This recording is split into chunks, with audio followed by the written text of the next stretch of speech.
12 June মই শ্ৰী ওমনাথ মহন্ত ফাঁকিদিয়া নিবাসী। মই আগতে BPFৰ কৰ্মী আছিলোঁ। এতিয়া BPFৰ কিছুমান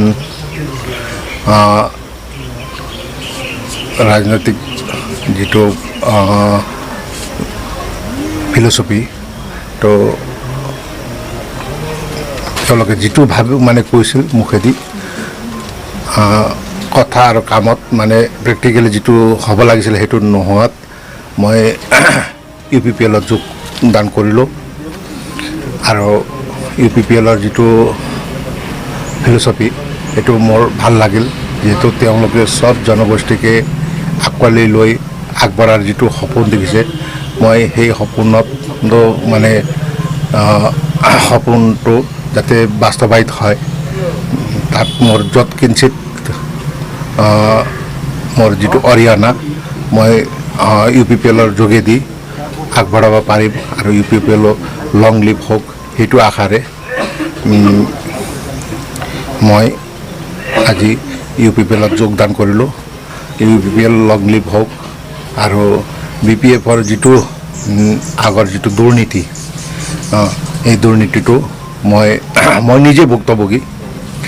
এই ভুক্তভোগী যাতে সেইটো যাতে তেওঁলোকেও কিছু মানে সংশোধন কৰি লয়, যাতে মোৰ দৰে ভুক্তভোগী হৈ বহু কৰ্মীবিলাক যাতে হেৰি কৰিব নোৱাৰে, সেইটো মই আশা ৰাখিছোঁ। আৰু মই UPPLত যোগদান কৰিছোঁ যাতে মই UPPLৰ হৈ আজিৰ পৰা মানে মোৰ ফালৰ পৰা যিমান যি মনে প্ৰাণে যি পাৰোঁ মানে মোৰ ফালৰ পৰা অৰিহণা আগবঢ়াই যাই থাকিম, সেইখিনি কৈ মোৰ বক্তব্য ইয়াতে সামৰণি মাৰিম। BPFত কি বৰ্ডত থাকি কিমান বছৰ কাম কৰি আছিলে? মই BPFত আগতে প্ৰাইমাৰী ছেক্ৰেটাৰী আছিলোঁ। তাৰপিছত মই ব্লকৰ এক্সিকিউটিভ মেম্বাৰ আছিলোঁ। তেনেকৈ 12 বছৰমান থাকিলোঁ।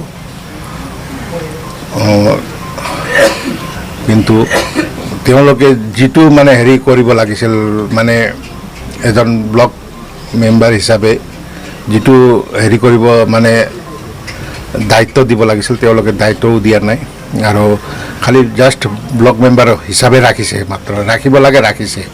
তাৰ বাহিৰে তেওঁলোকে মানে যিটো মানে হেৰি দায়িত্ব দিব লাগে, দায়িত্ব দিলেহে মানুহৰ মানে হেৰিটো মানে কিমান হেৰি এক্টিভ নে ইনএক্টিভ সেইটো বুজা যায়। দায়িত্ব নিদিয়াকৈ তেওঁলোকে যদি মানে এক্টিভ ইনএক্টিভ যদি ওপৰে যদি এনালাইচিছ কৰে, এইটোতো আৰু মানুহৰ এইটো ৰং এনালাইচিছ হ'ব। আজি এই মুহূৰ্তত BPF পদ ত্যাগ কৰি UPPLত জইন হৈছে, তাৰ বিষয়ে কি ক'ব? UPPLত যোগদান কৰি মই নথৈ মানে আনন্দিত হৈছোঁ আৰু ভাবিছোঁ যাতে BPFে কৰা ভুলখিনি তেওঁলোকে নকৰে।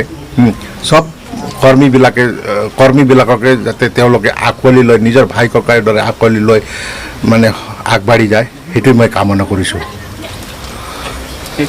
আপোনাৰ এই কৰাপশ্যনটো ধৰক এতিয়া মই 2006 চনত মোৰ ব্যক্তিগতে ক'ম, বাদ বাকী এটা ৰাজহুৱাটো ধৰক তেনেকুৱা মোৰ লগত হেৰি নাই। 2006 চনত মই মোৰ মিছেছৰ ME হিন্দী টিচাৰৰ কাৰণে হেৰি এপ্লাই কৰিছিলোঁ। তেতিয়া মানে মিঠাৰাম বসুমতাৰী EM আছিল, তেওঁকো মই মানে লগ ধৰিছোঁ আৰু যিটো তেওঁ আৰু এলিমেণ্টাৰী বৰ্ডৰ ছেক্ৰেটাৰী কালিদাস স্বৰ্গীয়াৰী তেওঁকো লগ ধৰি মই হেৰি কৰিছিলোঁ। কিন্তু লাষ্টত যাই মোৰ মিছেছৰ চাকৰিটো নহ'ল। চাকৰিটো মানে লাষ্টতে মই গম পালোঁ যে মোৰ মিছেছৰ মানে হেৰিটোৰ নামটো তেওঁলোকে মানে অনুমোদন কৰা নাই। ধৰক তেনেকুৱা মানে মই এতিয়া টকা পইচাৰ কথাটো ধৰক তেনেকুৱা লেনদেন অৱশ্যে কৰা নাই, কিন্তু তথাপিও যিহেতু কৰ্মী হিচাপে মই মোৰ যিটো মানে হেৰি যিটো মই হেৰি কৰিছিলোঁ এইটো মই তাৰমানে আশা কৰিছিলোঁ আৰু তেওঁ আশা দিছিল পিছত যাই মানে নাই বুলি ক'লেও 1906 চনত প্ৰায় 10 বছৰ পিছত নেকি 16 চনত কিমানত চাকৰি হৈছে পিছত লাষ্টত গম পালোঁ যে মোৰ মানে মিছেছৰ নামটো অনুমোদন হোৱা নাই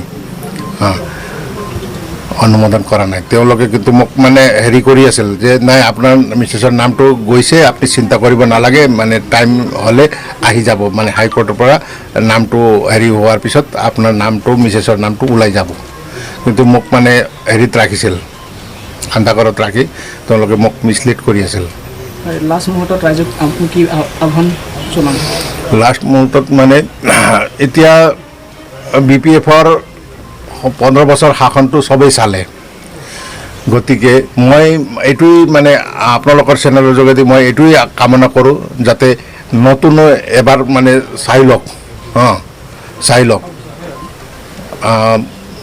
কাৰণ ইয়াতে যিবিলাক কৰ্মী আছে সব মানে জাগাৰে মানুহ আৰু ধৰক যিটো